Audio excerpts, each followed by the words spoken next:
Bonjour, moi c'est Claire et je te souhaite la bienvenue sur mon podcast La vie en pause. Tu trouveras ici mes témoignages et mes réflexions sur des thématiques variées telles que l'hypersensibilité, l'entrepreneuriat, la neurodiversité, la douance, le syndrome d'Asperger, etc. Le développement personnel, la créativité. Autant de sujets qui moi me passionnent et j'espère t'apportera des réponses à toutes ces milliards de questions que tu peux te poser. L'instant pour faire une pause et pourquoi pas voir la vie en rose.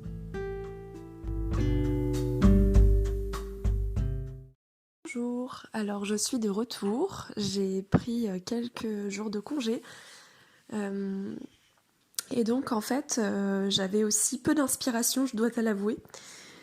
J'ai eu envie de faire des podcasts pendant ces vacances parce que pour moi c'est pas du travail en fait, c'est vraiment un plaisir. Mais j'avais tout simplement pas l'énergie, on va dire, et pas l'inspiration. J'étais pas dans l'oralité, vraiment pas. Donc ça aurait été pas fluide du tout et voilà, j'aurais pris beaucoup de temps. Donc en fait aujourd'hui, je me suis décidée, étant donné qu'il reste 5 podcasts avant la saison 2. Alors j'ai voulu faire par tranche, comme ça en fait c'est venu naturellement parce que je me suis dit que 20 épisodes par saison c'est pas mal et puis du coup ça permet un petit peu de changer un peu de dynamique peut-être entre chaque saison et de me laisser aussi un petit temps entre chaque et donc là cette semaine et puis je sais pas ces prochains jours, ces prochaines semaines, je ne sais pas combien de temps ça va durer, mais je voulais profiter de ces 5 derniers épisodes pour te parler des 5 sens que l'on connaît tous. Donc la vue, le goût, l'ouïe, l'odorat et le toucher. De te parler de ces 5 sens, même s'il en existe plus, donc je t'en parlerai aussi. Mais ça permettait de découper, voilà. Je pensais que c'était une bonne idée. Et puis étant donné que sur mon podcast, il y a pas mal de personnes qui se renseignent sur ce qu'est l'hypersensibilité, ce qu'est la douance ou le syndrome d'Asperger, etc.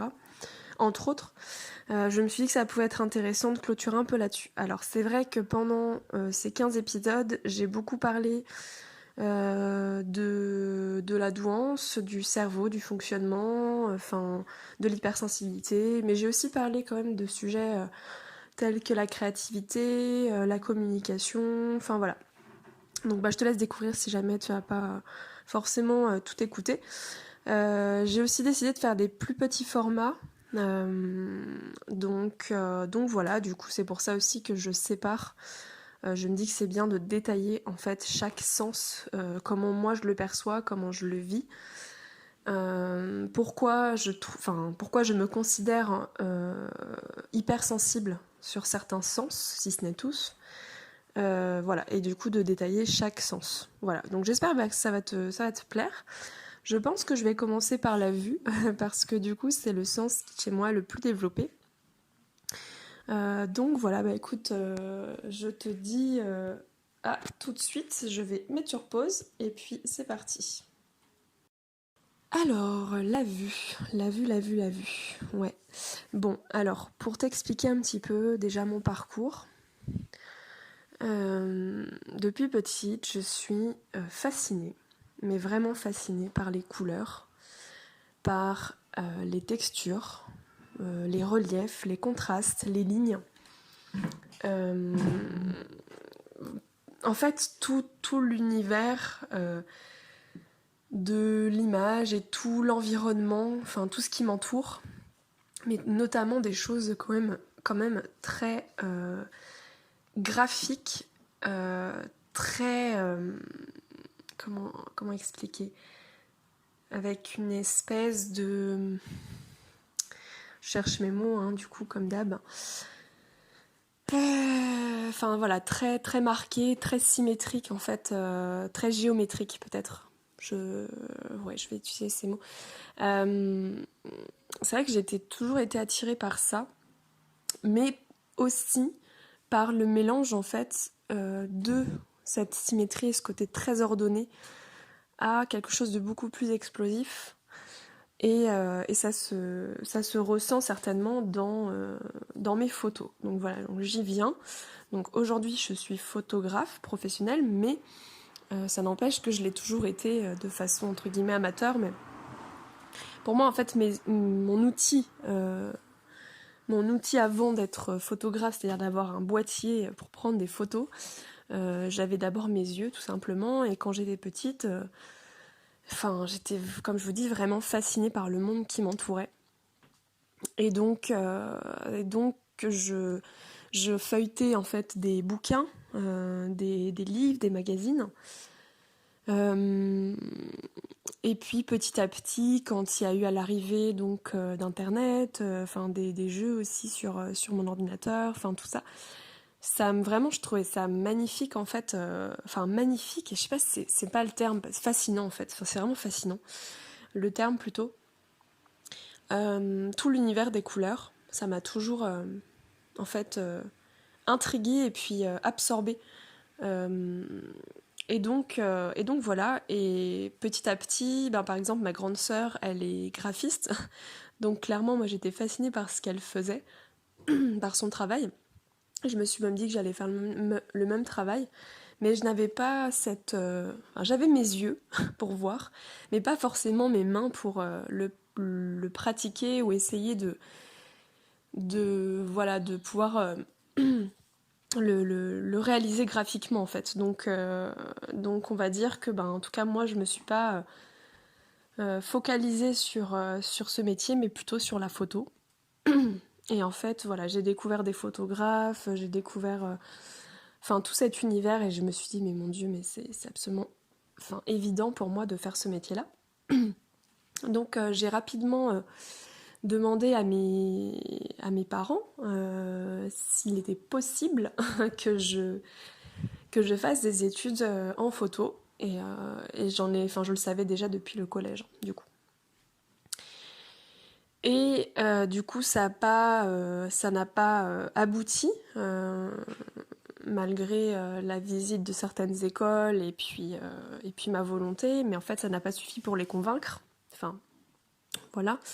Et du coup, j'ai donc été j'ai fait donc un parcours totalement ordinaire, on va dire. Je sais pas. Enfin voilà, j'ai fait un bac S, et puis je suis restée dans cette voie et j'ai galéré au possible, mais vraiment, ça a été un enfer pour moi parce que j'avais toujours toujours envie de faire la photo.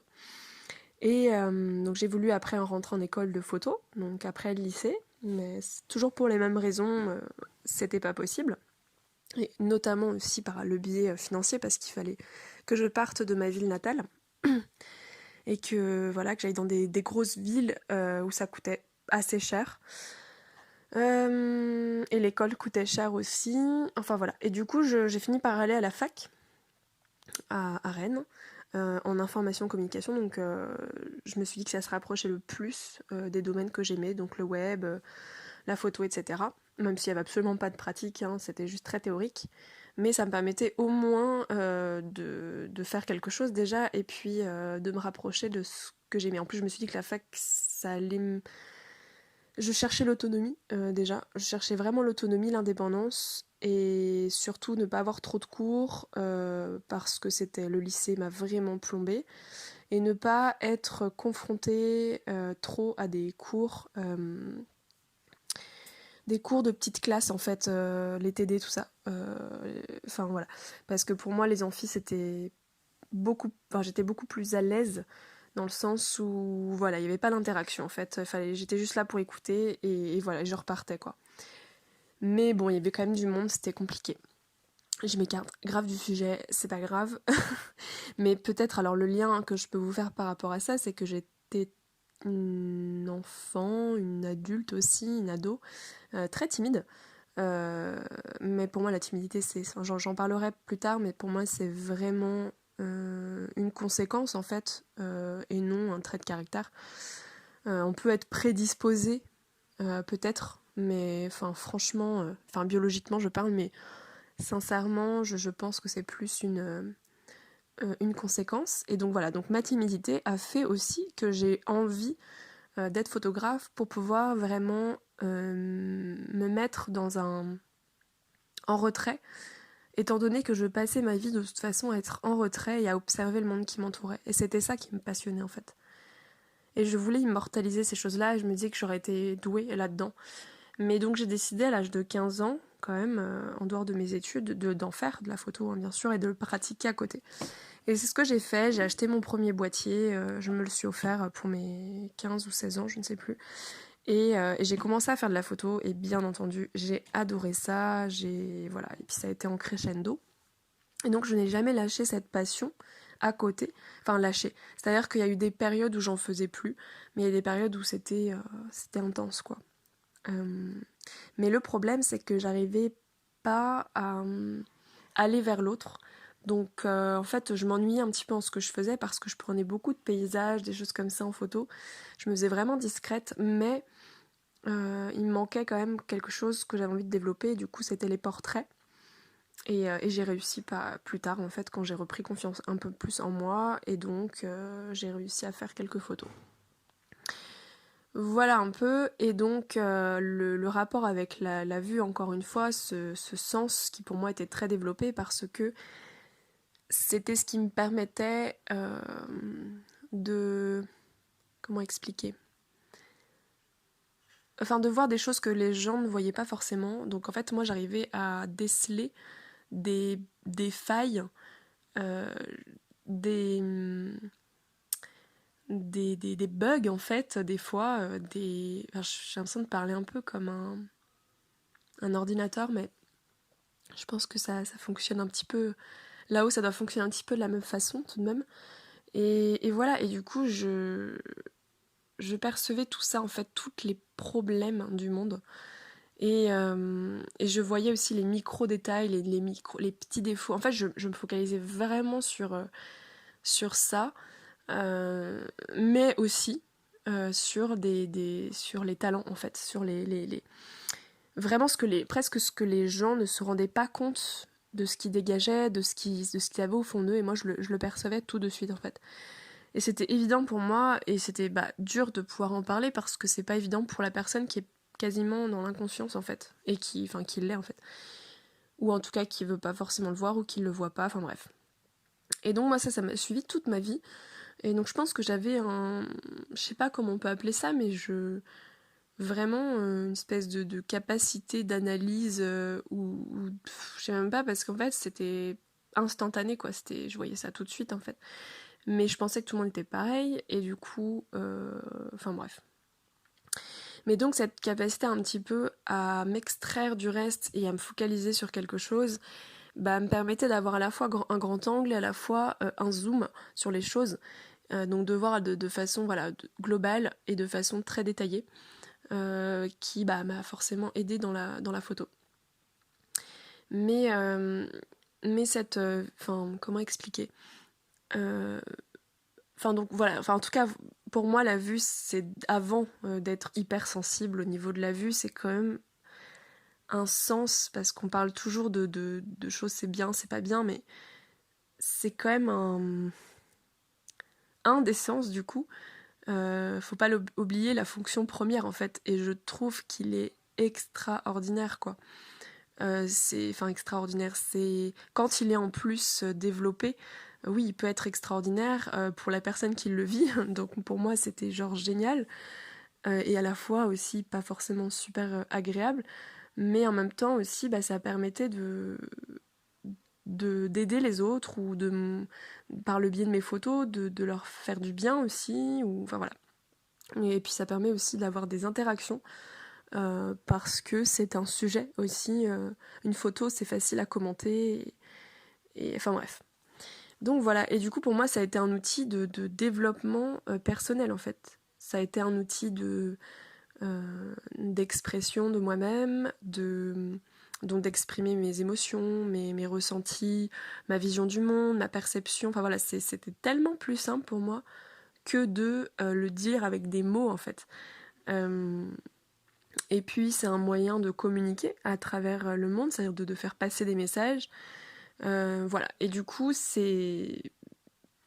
bon, la vue, c'est clairement quelque chose qui est hyper important pour moi. Et voilà. Et en fait, pour vraiment parler après de l'hypersensibilité, euh, je vais essayer de décortiquer. Alors, de mon côté, on va essayer de décortiquer comme ça, ce qui est confortable ou ce qui l'est moins. Pour moi, cette hypersensibilité, donc cette hyperfocalisation aussi sur des détails, et de pouvoir, je sais plus qui c'est qui avait dit ça dernièrement, mais je crois que j'avais vu ça sur Instagram. Voilà, quelqu'un qui va voir un cheveu ou un petit poil là dans l'assiette, mais genre tout de suite en fait, alors personne le voit. Quelqu'un qui va voir des petits. Vraiment, enfin moi quand je regarde les gens, alors désolée hein, pour ceux qui me connaissent, mais je regarde tous les pores de la peau, c'est quelque chose, je sais pas, j'ai toujours été intriguée par ça, je regarde les pores de la peau, les cheveux, comment...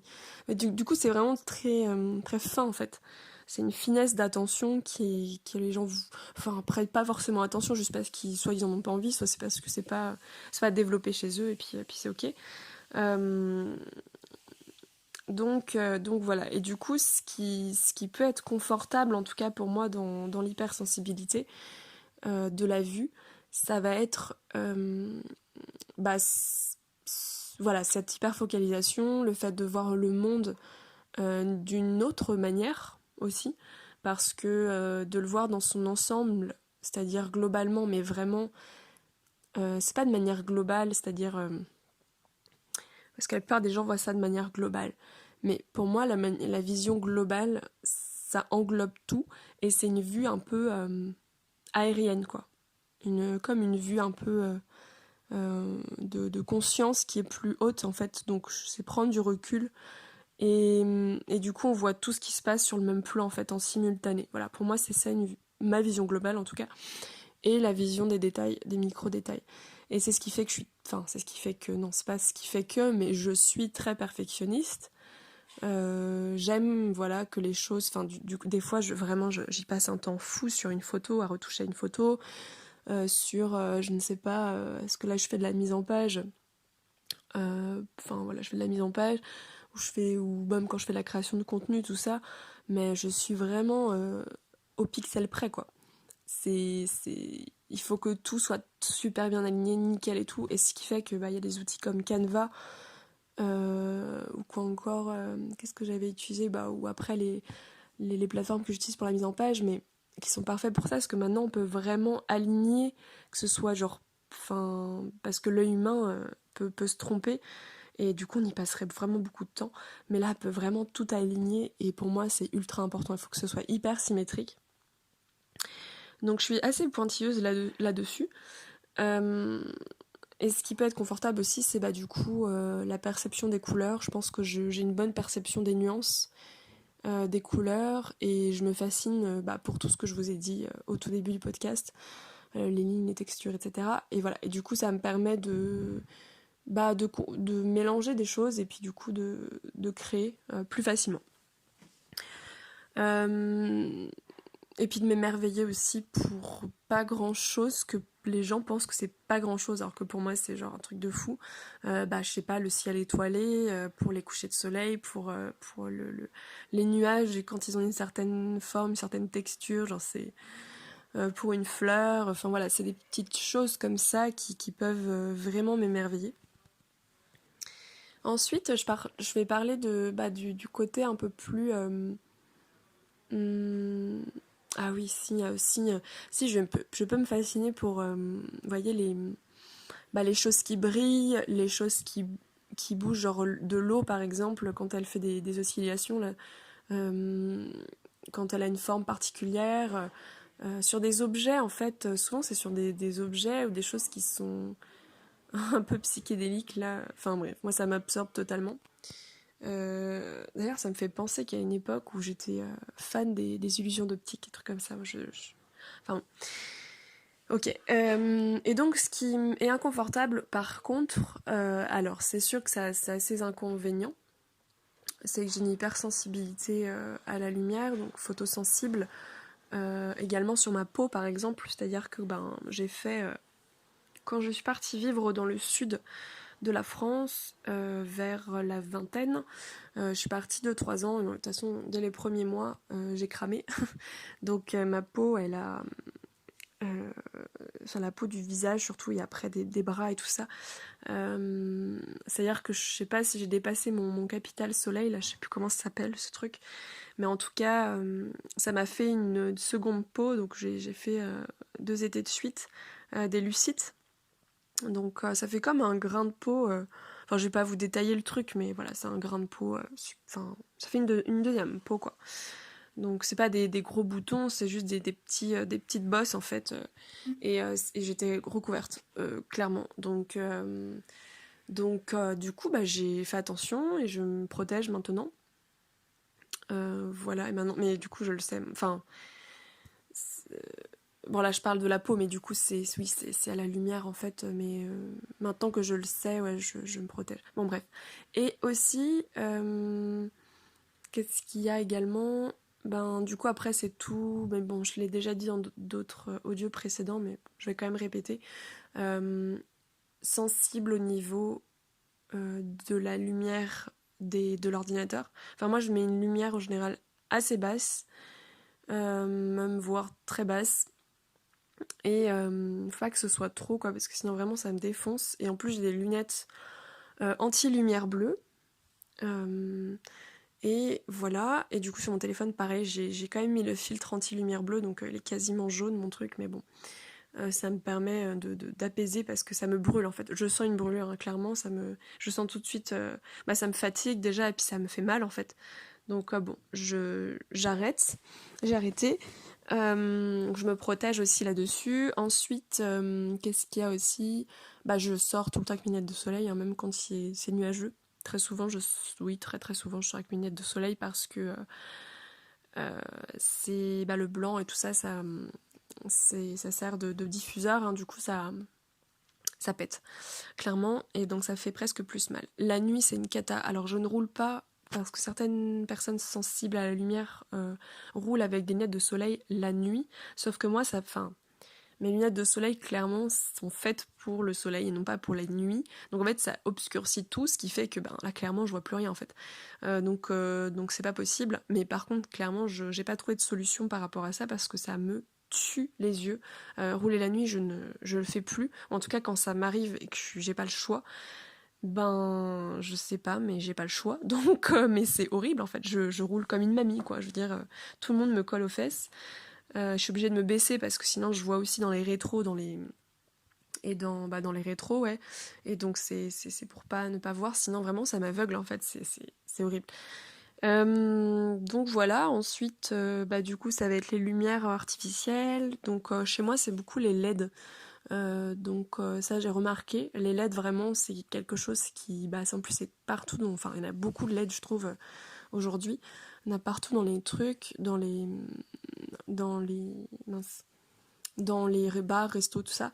Et notamment, vous savez, les ampoules, bah, des fois, les ampoules un peu mises à nu, avec, enfin voilà, et sans abat-jour et tout, bah c'est horrible en fait, c'est pas possible. Je peux pas, enfin ça fait trop mal en fait, ça brûle quoi. Voilà. Les néons, du coup, mais il y en a quand même de moins en moins. J'en avais eu quand je travaillais euh, une fois dans un bureau. C'est horrible, ça fait tellement mal à la tête. Enfin, si, ah si, il y a une fois aussi où j'avais ça, et du coup, en plus, le néon buguait un peu, donc il grésillait et il sautait un peu. Enfin, en vrai, ça me rendait tarée. Le soir, je rentrais, j'avais des migraines de ouf, pas pendant un an. Enfin, j'ai pas compris pourquoi je faisais des migraines ophtalmiques. Donc, j'avais été obligée d'aller à l'hôpital plusieurs fois, mais en fait, j'avais rien. C'était très certainement dû à ça. Ça me rendait ouf. Voilà, et après, bah, c'est tout ce qui est complexe au niveau de la vue. Donc toutes les couleurs très lumineuses et fortes, par exemple le rouge. Le rouge me fait mal aux yeux, certains rouges me font mal aux yeux, ou certaines associations de couleurs. Le rouge sur du vert, c'est horrible. Des lignes et des textures, mais surtout au niveau des lignes en fait. Mais ça, je pense que c'est lié à mon hypermétropie, je crois ou l'astigmatie, je sais plus, c'est l'un des deux. Enfin, je sais plus en fait. Mais de toute façon, on m'a diagnostiqué tout au niveau des yeux, alors que je porte pas de lunettes. Enfin, c'est un peu bizarre. On m'a dit que j'étais hypermétrope, ensuite on me dit que je suis myope, ensuite on me dit que je suis astigmate. Enfin, faut savoir, les gars, je ne sais pas. Mais en tout cas, je sais que ça me trouble. C'est-à-dire que les lignes en fait se croisent et du coup provoquent des vertiges et tout ça. Voilà. Ensuite, qu'est-ce que je peux dire d'autre? Je pense que j'en ai dit pas mal déjà sur ce sens qu'est la vue. Non, bah, je pense que c'est bon, donc je vais m'arrêter là. Et puis, ben, écoutez, je vous dis à bientôt pour le prochain. Je pense que je parlerai du bruit, donc de l'ouïe. Ciao! Si t'as aimé ce podcast, je te laisse me mettre un petit commentaire si c'est possible. Sinon, tu peux toujours m'envoyer un message vocal. J'ai aussi laissé mes coordonnées, mon adresse mail, mon Instagram et également l'adresse de mon blog Cocktail. Donc voilà, je te laisse me faire un retour. Et puis n'hésite pas à me mettre aussi des étoiles parce qu'a priori ça permet d'augmenter la visibilité et de permettre à d'autres gens de découvrir ce podcast. Merci beaucoup et à bientôt.